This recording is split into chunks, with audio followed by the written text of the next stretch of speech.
Uh-oh. Okay, as Suparna says, for our YouTube fans, we're doing a quick drill where I'm just giving each person some prompt or something that asks them to come up with 3 like reasons or ways or things, and then they have 20 seconds to think about it, and then they have to fill up a minute with discussing those 3 things. And this is to help with coming up with 3 things for the structure of impromptu speeches. So who wants to go first? All right, Emmett, let's go. Let me think.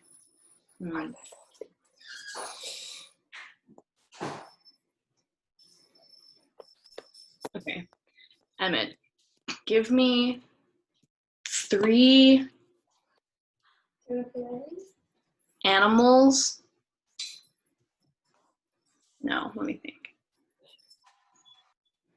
Okay, give me 3 famous people who don't deserve to be famous. Doing another one? Okay, how about 3 animals that help humans? Is that okay? All right. Yeah.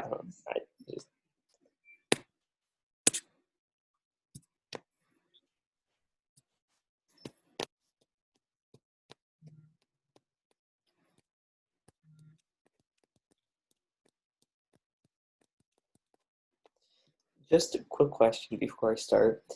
Do they have to help people now, or can they have helped people in the past? They can, yeah, the human race. Okay. This is easy, I think.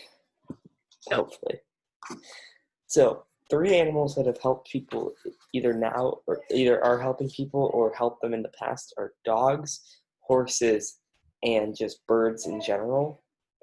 So dogs have helped people throughout history. They help people hunt. They help people guard their shelter, guard their homes, guard their food, and they also helped people. Like nowadays, they help people help search and rescue crews find people that are like stranded, maybe stuck under an avalanche or something like that. Horses have helped people throughout history because they move a lot faster than humans do. So people can ride them to like transport around, and then they were also used in warfare to help move troops across large areas of land faster and into battle faster because they were harder to hit like with an arrow. And then pigeons also help people throughout history. Is like throughout history they've been used to like, deliver letters and stuff like that to other people and messages and stuff. Yeah, nice job. That was really good. You stuttered a lot less in that one than you did last one. That was really good. Well, now I knew what I was talking about. That was really good. Yeah, so just so everyone knows, I'm just going to do this when you're at a minute, just so you know when you're at a minute.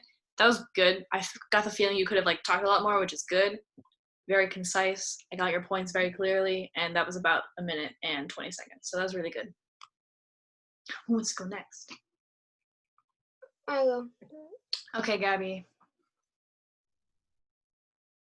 Discuss 3. Okay.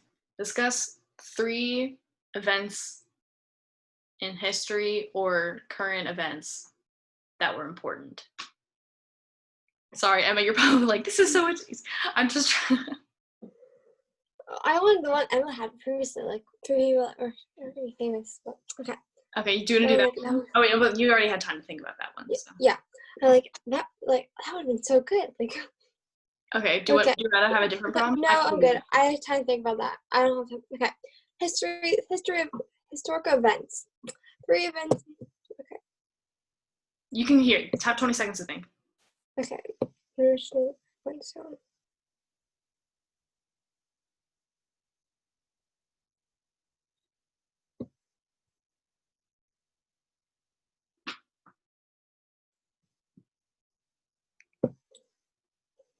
Okay.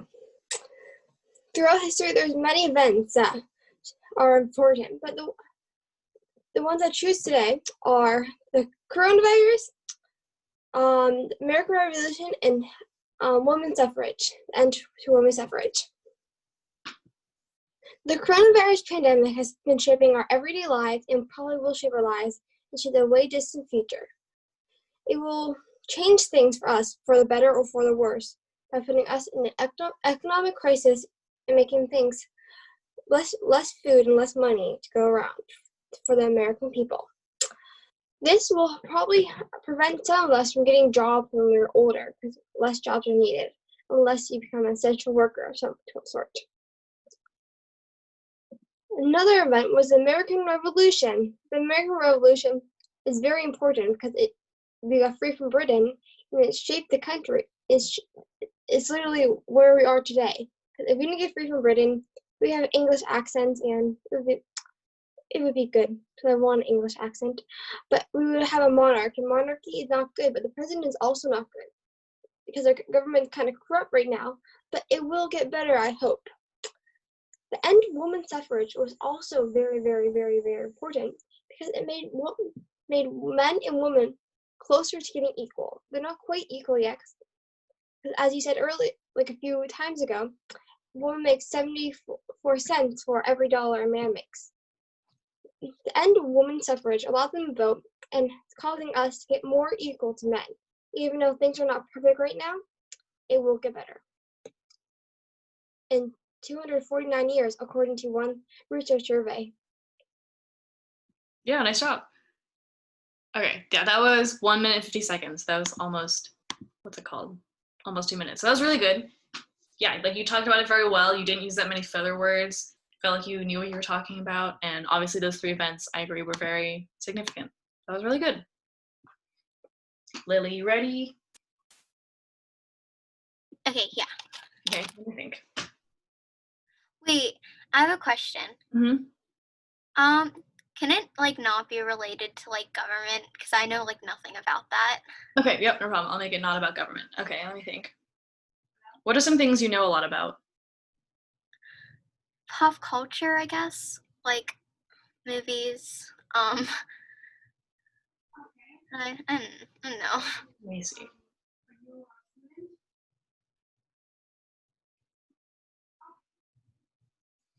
Okay. Talk about 3 of your favorite movies, videos, or songs and why they are good. Okay. Or alternatively, pick one favorite and list 3 reasons why it's good. Okay. Ready? Go. Yeah. 20 seconds.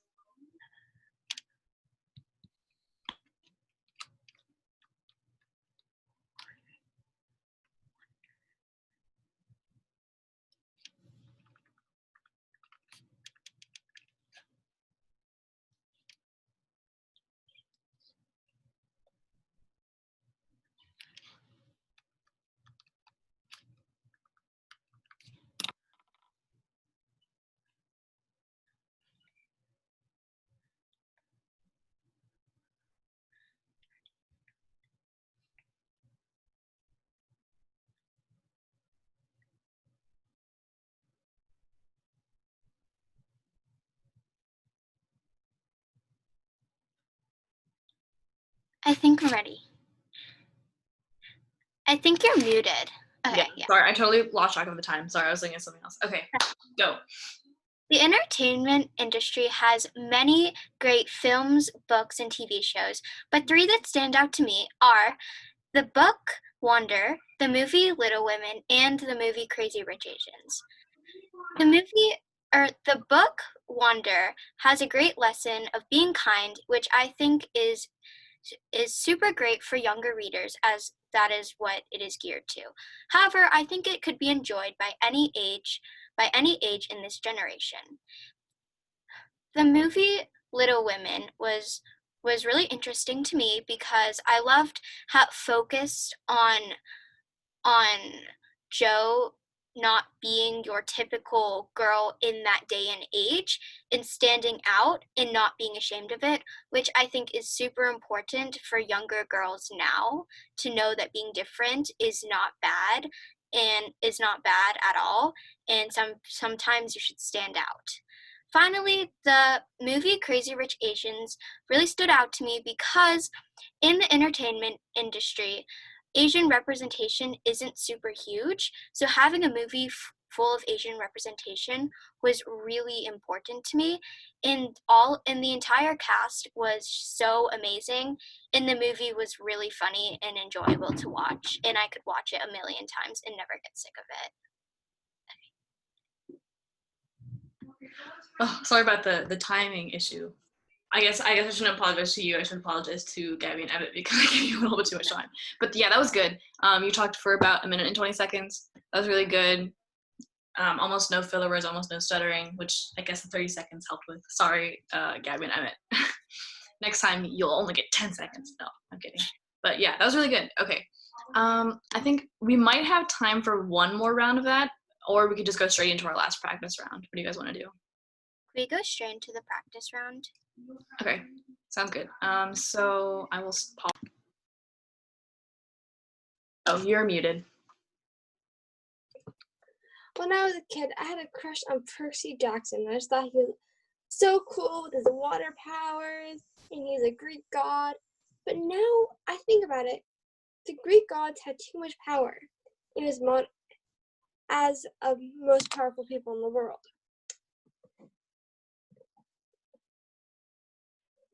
It shows that the gods and goddesses are not the nicest people. They do awful things because they can. And Zeus is awful and cheats on his wife like 26 times, has like 26 children with other women, and gave birth from his knee. We can get to that later. The gods and goddesses are assholes in the monarchy, and they always fight each other. It's like the Kardashians, but on a godly scale. There's so much evilness. They're all trying to screw each other over and get ahead to be a queen or king, like people did in the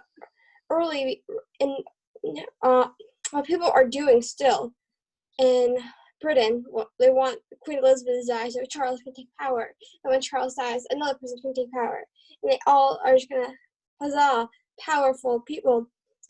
Oh, and or if these 26 people die, I will become queen, and you. Or it might be like Hamlet, where they try to murder the people so they can become king. Monarchy hurts people. I believe that sort. And it's because their ancestors pillaged thousands of people and caused them to in poverty that they get to come ahead and be queen. This connects back to mythology by what they're acting like total bitches and still got what they wanted. And just doesn't make sense nowadays or any day. They do awful. Another thing is they do awful things to their own kin to become power. For example, Zeus has about 26 lovers, has 26 children with at least 26 children with these lovers.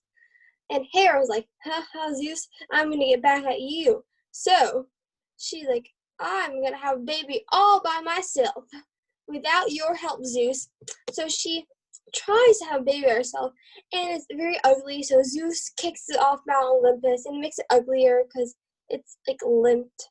And like they've discovered this baby grows up as immortal, and he has ultimate powers, even though he's very ugly. So they take him back. They take him back and have him make stuff for them, because that's the way it was in Greek mythology times. Like, you're ugly, go away. You're pretty, come back here. You have a useful skill, we need you. Percy Jackson is from these mystical times, apparently, because he's the son of Poseidon and a human. You know, I don't think Poseidon had any human lovers, and he was married to a wood nymph. So that wouldn't make sense, but that's the way it was. Mythology along with monarchy does not make sense.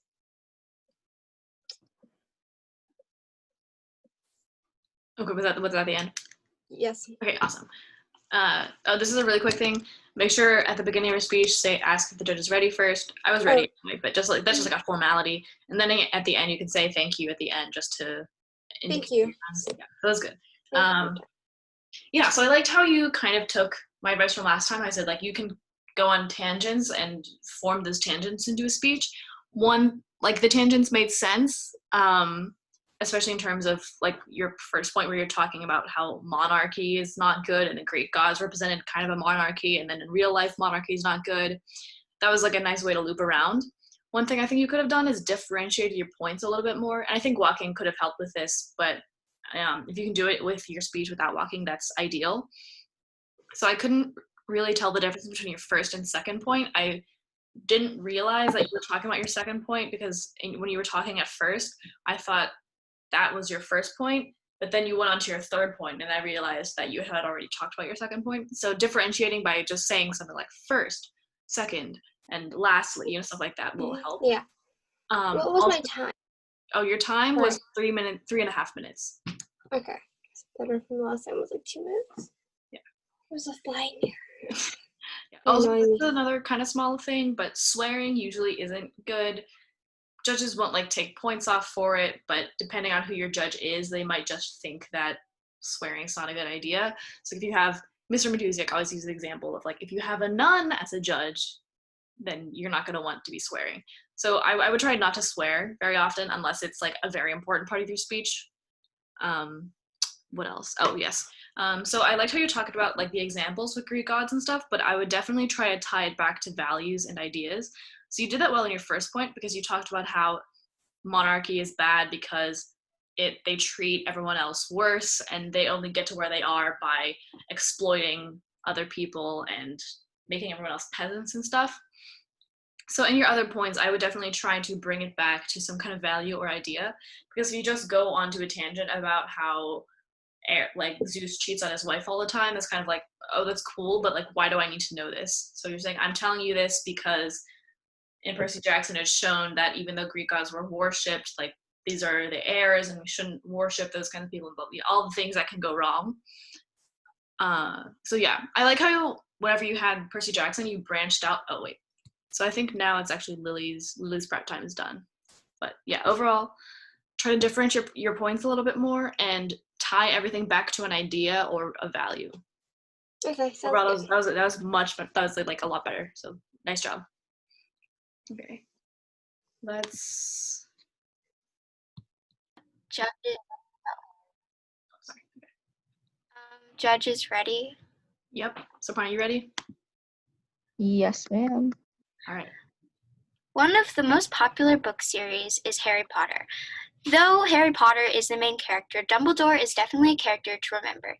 He shows traits of nobleness and wiseness, which I think which I think that many readers and watchers could learn from.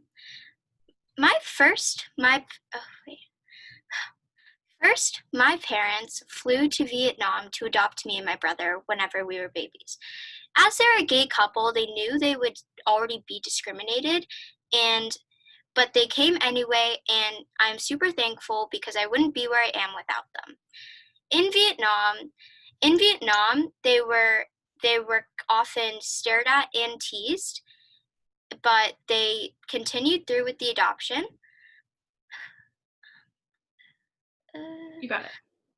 They knew having children was a big commitment, and they would have to move to a completely different neighborhood because the neighborhood they lived in wasn't super safe for children, and the school districts were not very good.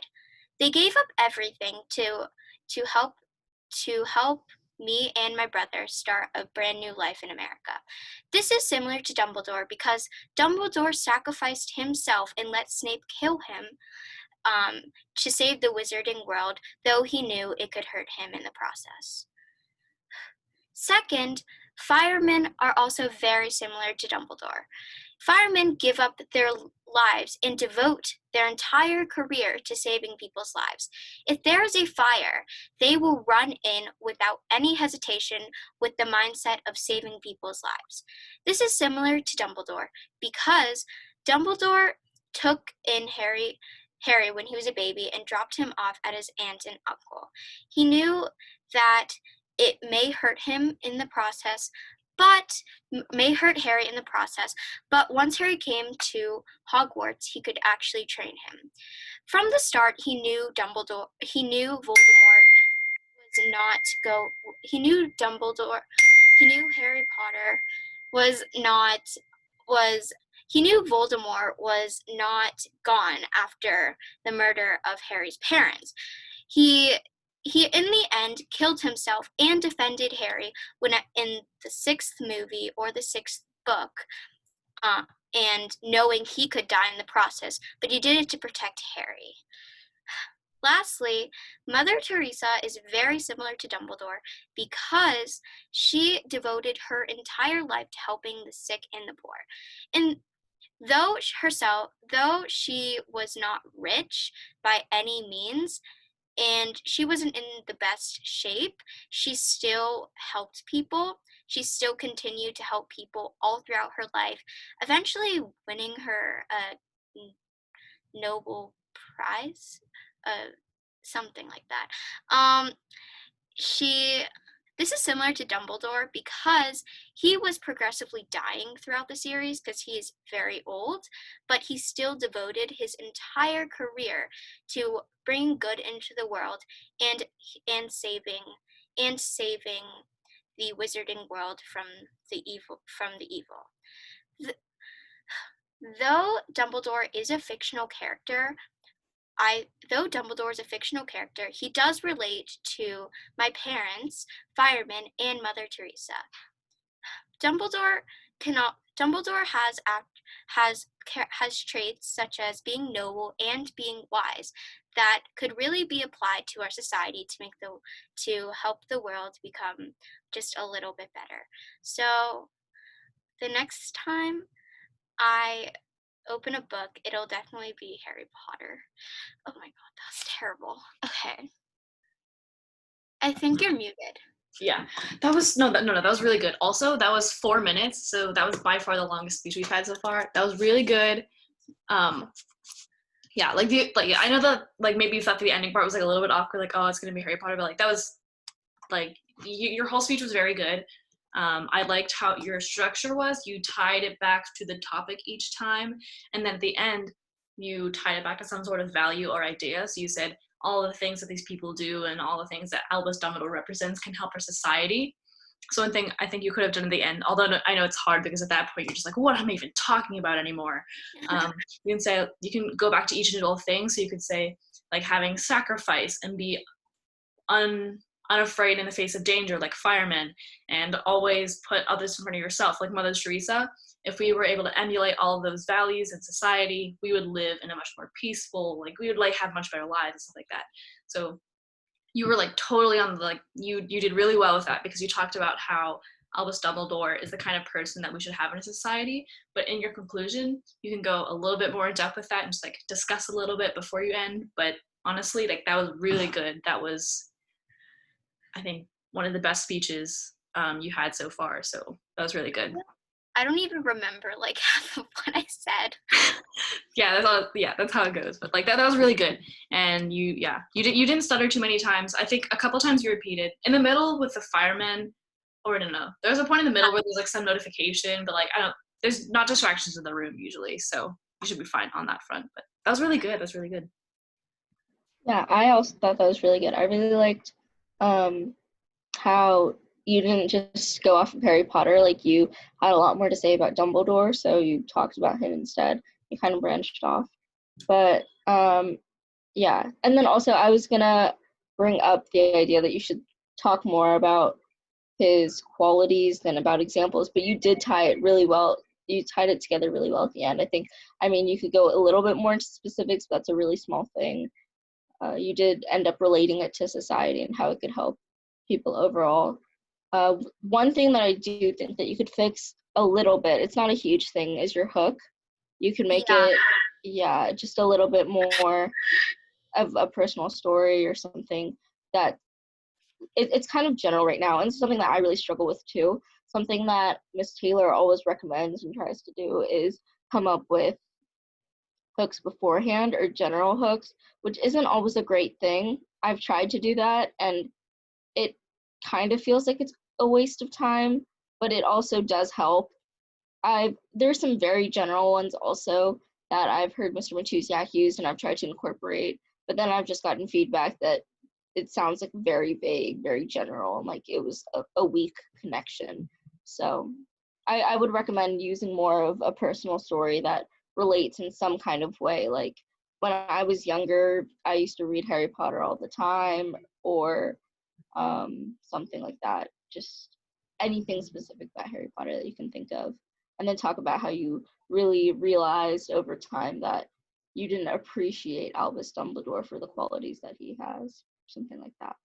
But other than that, I really, really liked your speech. I think the structure was really good.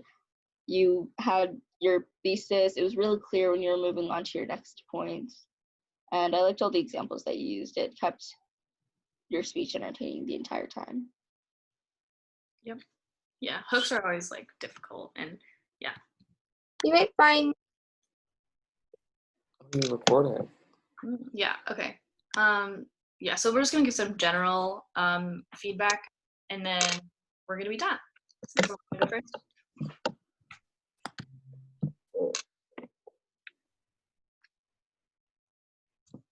Oh, Saparna, do you want to go first with the general feedback? Yeah, so I didn't end up seeing any of Emmett's speeches, but between Gabby and Lily, you both are getting a lot better. I'm really happy with where you guys are both at.